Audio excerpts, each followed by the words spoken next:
Make sure you guys hit the subscribe button if you guys are enjoying the content that we're throwing up. And make sure you guys hit the like button if you enjoy the video. And yeah, let's begin.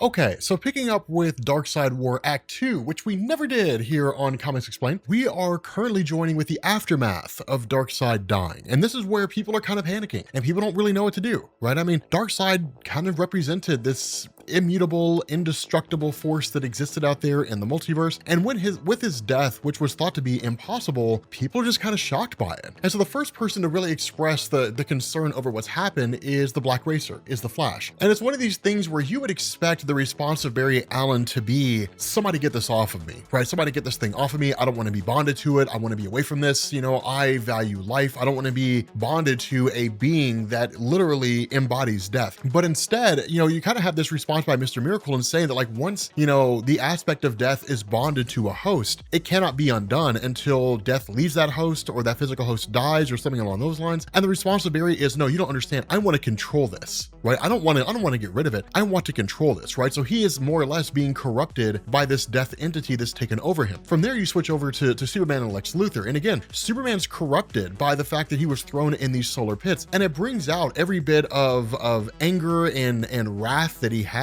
not in the sense that he's driven to kill Lex Luthor, but in the sense that he kind of seizes him and says, okay, so like, here's what's going to happen, right? Like, I know you want me to get you out of this place. You're not going anywhere, right? You're staying here. Because despite the efforts of Lex Luthor to prove himself as being a good guy, Superman still views him to be a bad guy. He still views him as being a villain, that he's simply just biding his time until he commits some campaign that's designed to allow him to, you know, conquer Metropolis or, you know, kill Superman or something along those lines. Now, the reality is that we as the reader know Lex Luthor legitimately is trying to be a good guy. Like, he legitimately is trying to turn over a new leaf. And the funny thing is that this lack of trust is not a one-off from Darkseid War. In fact, when you pick up with DC Rebirth and you get into Dan Jurgens' The Adventures of, Superman and Lois Lane or whatever it was called, the one where you kind of had like the pre-crisis Superman kind of hanging out with the New 52 Superman and the New 52 universe, that even then he doesn't trust Lex Luthor, right? Even then he sees him as, you know, a guy who will always be a bad guy. So it's kind of interesting to see this reformation of Lex Luthor, but nobody believing in him, because it's one of these things where you kind of feel bad for his character. It's like, damn, like Lex Luthor's really trying to be a good guy and Superman still won't give him any slack. But then you remember all the stuff Lex Luthor's done. And then you're kind of like, okay, so like Superman has a legitimate reason to be skeptical of this guy. Like Lex Luthor's always kind of been a dick.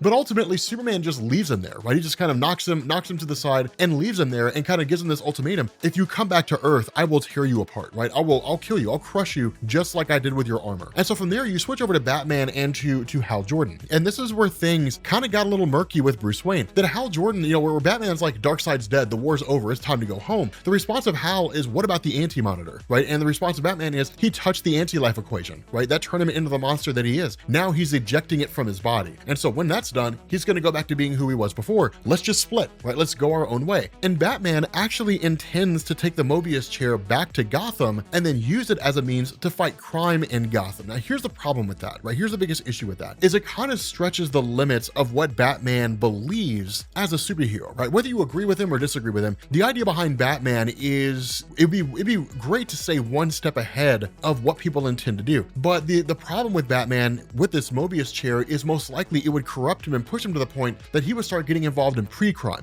Given your habits, given my intellect, I can deduce what crime or what you're most likely going to do next. So I'm simply going to arrest you before that happens. Now, I am not necessarily opposed to that, not necessarily in the sense of like arresting people before they commit crimes, but simply just having the Mobius chair and sitting down and saying, what have I been doing all this time? Why have I been letting superheroes go or letting supervillains go free? I should just arrest these guys and throw them in jail. But you can't really arrest a person for a crime they haven't committed yet. And so because of that, it would probably push Batman to the point that he might become a bit of a dictator. And depending on how he does it, I may or may not agree with it. The way it's being depicted here would most likely be a circumstance that I wouldn't necessarily agree with. And even Hal Jordan is just kind of like, you know, that's kind of a crazy thing, but Batman ultimately sends him on his path and says, like, you have to go do your own thing, right? You have to go to Oa because the forces of the parademons are descending on Oa. It's the single most powerful place in the entirety of the universe, and the parademons have no leader anymore. There's no Darkseid, and they are inherently drawn to power. So it's one of these things where it's like, go and do your own thing. Now that, of course, leads into the Hal Jordan Darkseid War one-shot, right? So the same thing with Barry Allen figuring himself out about the Flash, you know, the Black Racer and so on. That leads into the Barry Allen, into the Flash one-shot. And so from there, you pick back up with Lex Luthor, who's basically discovered by Adora, and she's the leader of the Forgotten People. Now, here's the thing about this. I'm not aware that Adora had ever been featured in the New 52, or even really anything like post-Crisis. The only Adora that I really know of is like the old school character who was like smitten for Lex Luthor, basically, but she was somebody who existed back in like the 60s and 70s, right? And she was published back then. So I'm not aware that there's like any new version of Adora floating around out there. And even Jeff Johns seems to be kind of hand wavy about it in terms of how it's written. You know, he's like, well, who, you know, Lex Luthor's like, who are you? And she's like, if you knew of us, then you know how impressive we are, right? So it's kind of like, there are people who exist,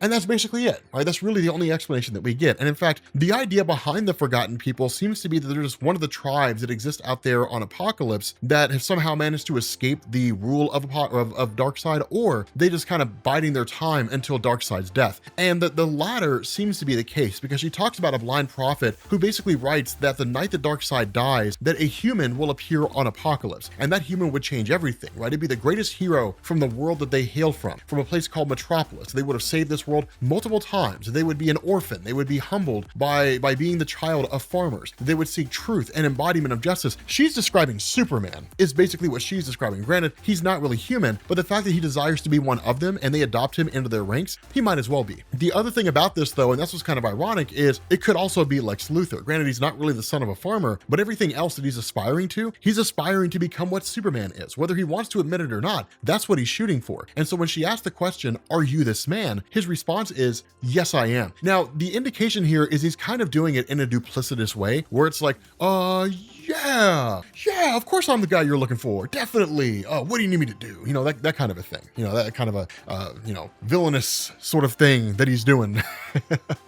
But of course, the people around him bow to him, but Adora does not. And she's like, he hasn't earned that right yet. And so following that, you pick back up with Billy Batson, who has this kind of crisis. Now, this goes into the Shazam God of Gods storyline, and it actually left a lot hanging, right? In the sense that there's this kind of discussion going on among these gods that power Shazam. Some of them saying like, this boy will not be my power. You know, some of them saying like, he'll be my vessel. So the gods are kind of fighting amongst each other. Now, this goes into the old gods abandoning Shazam and the new gods taking his place, right? But the one of the big issues, and we can remaster the one shot if you guys want me to. One of the big issues that we ran into with this is that there was a lot left hanging in the sense of what happened to these various beings who possess Shazam, right? Because after this, you don't see Shazam in DC Rebirth, right? You don't see him until we got the newer issue that we did where Superboy Prime came back. That's all you get. We don't get anything between now and then. He's just nowhere to be seen. We have no idea whatever happened to the guys that empowered him or anything like that. And DC never really bothered to explain it. A lot of it was because it seemed to be that their main focus was, let's just rebirth everything, right? Let's just like fix this whole New 52 initiative. Let's make it what it's supposed to be. And that was the main focus. Everything else kind of fell to the wayside. What you guys saw with Shazam between like the end of New 52 going into DC Rebirth and everything that came after, DC's done that multiple times. That was the struggle of Power Girl post-Crisis, after Crisis on Infinite Earths, Hawkman,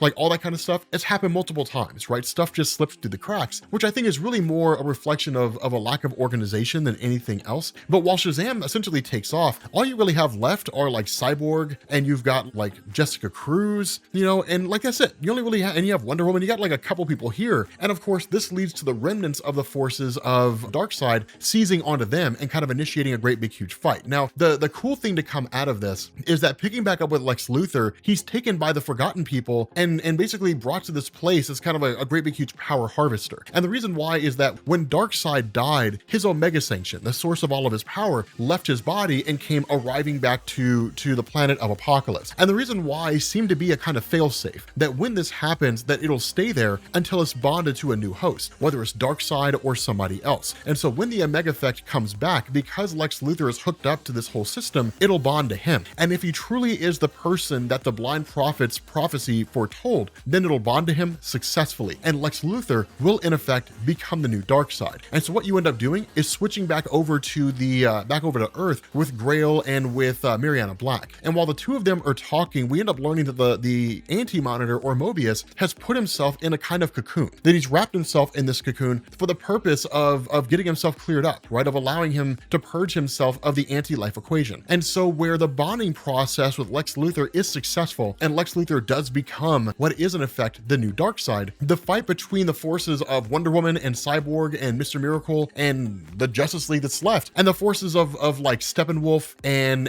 those guys ends up coming into full fray when you have them all just sort of battling each other. And so when the forces of Wonder Woman battle basically the forces of Kanto and all those guys, you know, the remnants of Apocalypse's elite fighting force, the battle sort of, you know, interrupted to a degree by the arrival of Big Barda. Now the reality is that Big Barda and Scott Free are in effect on a honeymoon.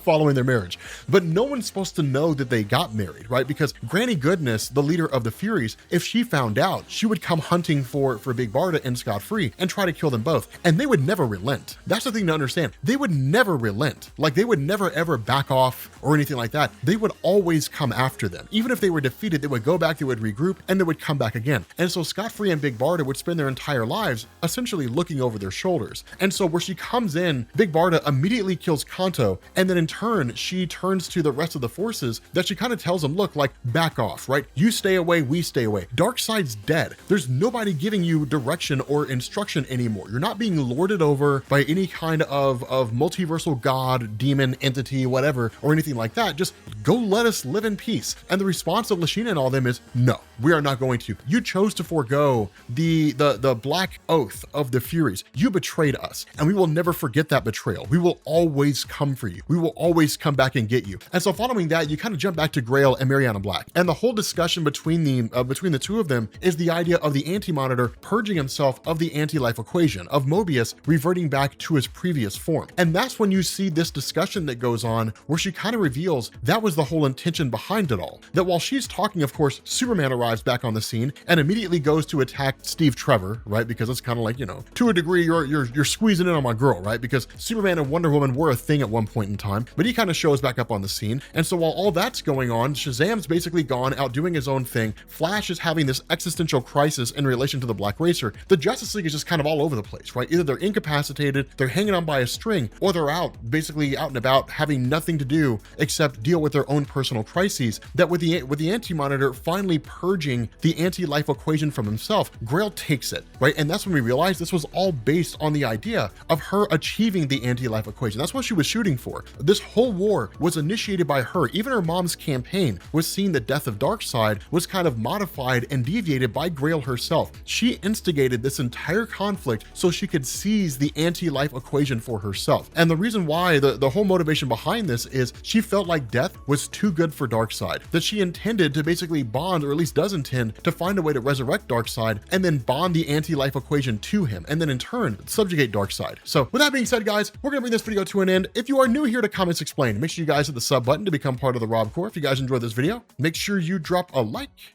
and I will catch you all later. Peace.